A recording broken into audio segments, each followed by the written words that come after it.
ठीक है, अब आप आगे देखते हैं हम लोग कि हमें जो पढ़ना था इसमें के की वैल्यू के बारे में बात कर रहे थे, जो कांस्टेंट है, जो परावैद्युतांक है हमारा, उसके बारे में बात करने वाले थे। जैसे आप देख रहे हैं कि जो फार्मूला होता है, कूलाम का नियम होता है, force is equal to 1/4 pi epsilon naught, ठीक है, Q1 Q2 upon are square, ठीक है। आप ये जनरली जानते रहते हैं कूलम का लॉ है। ये जो 1/4 पाई एप्सिलॉन नॉट है, अब इसके बारे में हमें देखना है, इसे क्या बोलते हैं, के। इसे किससे दिखाते हैं, के से। अब ये के होता क्या है, ठीक है, और ये किस पे निर्भर करता है, ठीक है, इसके बारे में हम पूरी जानकारी लेंगे। और उसके बाद यहाँ पर ई नॉट, जिसे हम एप्सिलॉन नॉट बोलते हैं, क्या बोलते हैं, एप्सिलॉन नॉट, इसके बारे में हम देखेंगे, ठीक है ना। ठीक है, आप जानते हैं जो कूलाम का नियम होता है, ठीक है, सिंपली देखिए, आप जानते हैं कूलाम का नियम होता है कि force is equals to 1/4 pi epsilon naught, ठीक है। कितना होता है, 1/4 pi epsilon naught Q1 Q2 upon में आर स्क्वायर होता है, ठीक है। इतनी पॉइंट क्लियर है सबको। अब ये आपको जो होता है क्या है, एक कूलाम्स का लॉ होता है। अब इसी 1/4 पाई एप्सिलॉन नॉट फोर्स हो गया, देखिए फोर्स 1/4 पाई एप्सिलॉन नॉट को हम सिंपली किससे डिनोट करते हैं, के से। यही क्या होता है, परावैद्युतांक होता है, किसी माध्यम का परावैद्युतांक होता है, ठीक है। किससे दिखाते हैं, के से दिखाते हैं, ठीक है ना। तो हम इसे के equal to Q1 Q2 shortcut में 1/4 पाई एप्सिलॉन नॉट ना लिख करके हम के ही लिख देते हैं, ठीक है। ये फोर्स हो गया के Q1 Q2 upon are square. ये हम लोग जानते हैं किसका है, ये कूलाम का नियम होता है। अब इसी के बारे में हमें पढ़ना है, इस के बारे में, ठीक है। और यहाँ पे देख रहे हैं 1/4 पाई एप्सिलॉन नॉट है। अब एप्सिलॉन नॉट का क्या काम होता है, एप्सिलॉन नॉट की क्या वैल्यू होती है, उसके बारे में भी हम अध्ययन करेंगे, ठीक है। आइए देखते हैं, यहाँ देखिएगा कि जो एप्सिलॉन नॉट होता है, एप्सिलॉन नॉट का आंकिक मान क्या है, 8.85 into 10⁻⁻12 coulomb square newton metre square, ठीक है। इसे याद कर लीजिएगा, आप जब भी सवाल को सॉल्व करेंगे तो ये आप इसका मान आपको रखना पड़ेगा। अब उसके बाद क्या है, इनका विमीय सूत्र पूछा जाता है आपसे, डायमेंशनल फार्मूला पूछा जाता है, तो क्या है, m-1 L-3 T⁴ A का स्क्वायर, ठीक है। आप ये देख लीजिए, ठीक है। ये क्या है आपका डायमेंशनल फार्मूला, डायमेंशनल फार्मूला और उसकी वैल्यू हो गई। अब हम यहाँ पे बात करेंगे माध्यम का परावैद्युतांक के बारे में, जो अभी हम डिटेल में देखने वाले हैं। देखिए, माध्यम का परावैद्युतांक बढ़ने पर वैद्युत बल कम होने लगता है। यहाँ पर एक पॉइंट लिखा गया है कि अगर माध्यम का परावैद्युतांक बढ़ता है तो वहाँ पे वैद्युत बल क्या होने लगता है, कम होने लगता है।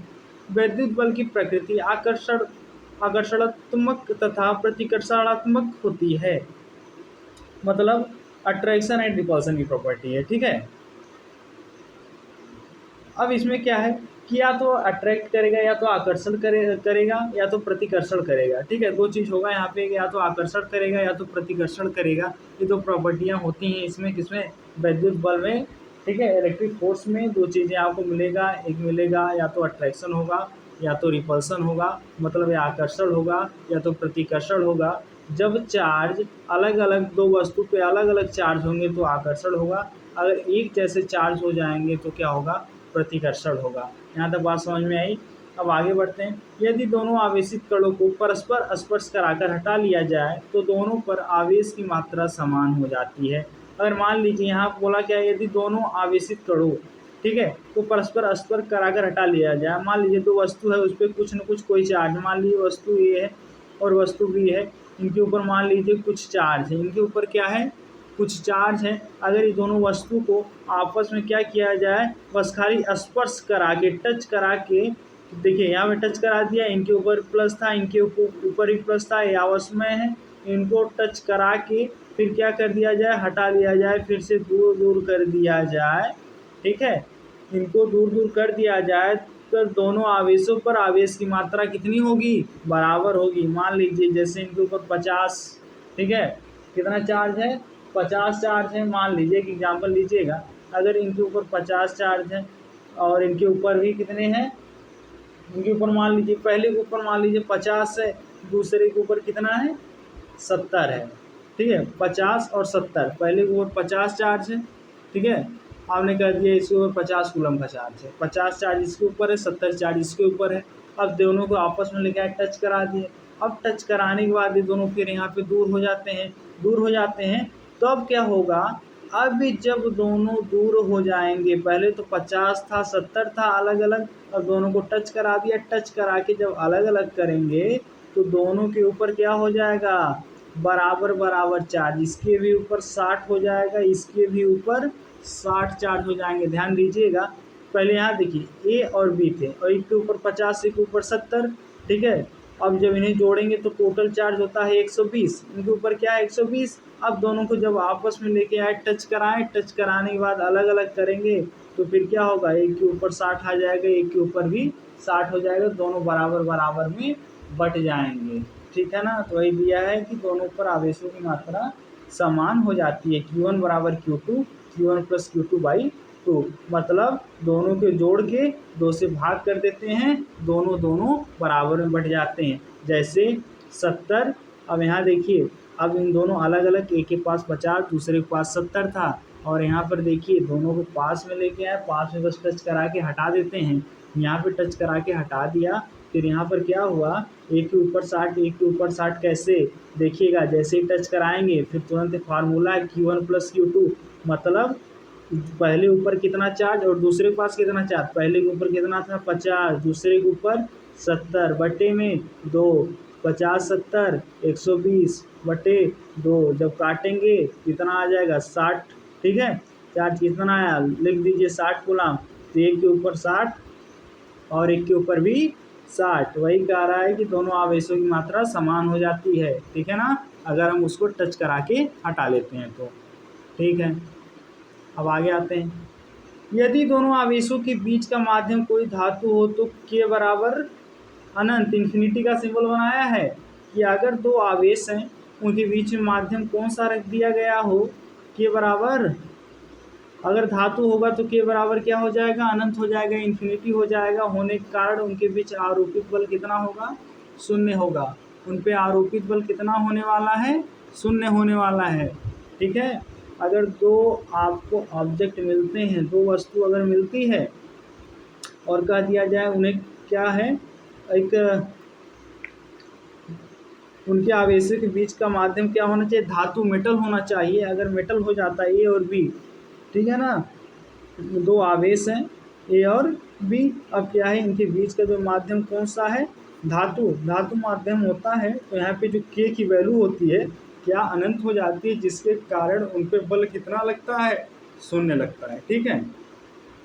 फोर्स बराबर 5वां पॉइंट है, फोर्स बराबर 1/4πε0 K Q1 Q2/r² में ε0 K के स्थान पर E भी लिख सकते हैं। अच्छा ठीक है, यहाँ पे क्या बोला है कि ε0 K है ना, ε0 K की जगह पे हम E0 K जो है यहाँ पे ε0 K आपको दिख रहा है, स्थान पर हम क्या लिख सकते हैं, एप्सिलॉन भी लिख सकते हैं। जहाँ E क्या है, एप्सिलॉन जो लिखेंगे तो वहाँ पे क्या है, पैरावैद्युत की वैद्युतशीलता है, इस प्रकार K बराबर E/ε0। यहाँ पे आपको फार्मूला दिया है कि K बराबर E/ε0 होता है, ठीक है। K बराबर E/ε0 होता है, इसके माध्यम से हम E/ε0 को E/ε0 की एक जगह E एप्सिलॉन लिख सकते हैं, एप्सिलॉन लिख सकते हैं, ठीक है। जो आपको ε0 K है उसकी जगह एप्सिलॉन लिख सकते हैं। मतलब कहने का मतलब ये है, देखिए 1/4πε0 और यहाँ पे K के जो होता है क्या है, परावैद्युतांक होता है हमारा Q1 Q2/r²। यहाँ पर किसी मीडियम की बात किया है, इन्होंने बोला है ε0 K की जगह पे आप क्या लिख सकते हैं, 1/4π, यहाँ पे क्या है, नॉट नहीं लगेगा, एप्सिलॉन ही रहेगा, Q1 Q2/r²।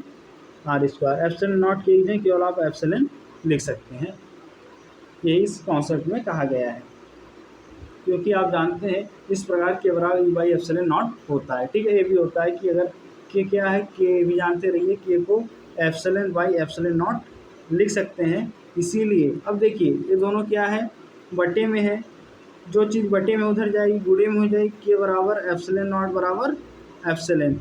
के एप्सिलॉन नॉट, यहाँ देखिए के एप्सिलॉन नॉट बराबर एप्सिलॉन हम लिख सकते हैं। यहाँ से जो कॉन्सेप्ट आया है के एप्सिलॉन नॉट को एप्सिलॉन हम लिख सकते हैं। तो यहाँ पे देख लीजिए एप्सिलॉन नॉट के की जगह हम केवल एप्सिलॉन लिखे हैं, ठीक है, केवल एप्सिलॉन, ठीक है। यही चीज़ है, यही बताई गई है, जो कि आपका परावैद्युतांक का कॉन्सेप्ट क्लियर हो जाता है। परावैद्युतांक किसी माध्यम का उपयोग किया जाता है, किसी माध्यम होता है जिसके माध्यम से हमारी वैद्युत बल किस माध्यम है इसका पता लगाते हैं, और परावैद्युतांक बढ़ने पर वैद्युत बल कम होने लगता है, और उसके बाद आकर्षण और प्रतिकर्षण की जो इनके अंदर एक गुण होता है, फिर उसके बाद दोनों आवेश को जो परस्पर आप क्या करेंगे, उन्हें टच करा के हटा लेंगे तो चार्ज बढ़ जाएगा बराबर बराबर। और उसके बाद क्या हमने पढ़ा कि कोई धातु है कि उनके धातु अगर उनका मीडियम होता है, ठीक है, माध्यम होता है, तो के की वैल्यू इन्फिनाइट हो जाती है, बल शून्य हो जाता है, और एप्सिलॉन नॉट के की जगह एप्सिलॉन लिख सकते हैं, ठीक है। तो आपको ज़्यादा ये सब चीज़ें के बारे में नहीं, बस आपको जो फार्मूला जहाँ पे लगेगा वहाँ पे के की वैल्यू आप लिख दीजिएगा, यही आपके लिए ज़्यादा इंपॉर्टेंट है, ठीक है। आप इसका नॉलेज ले लीजिए, काफ़ी अच्छा, ठीक है। अब हम इसके आगे देखते हैं।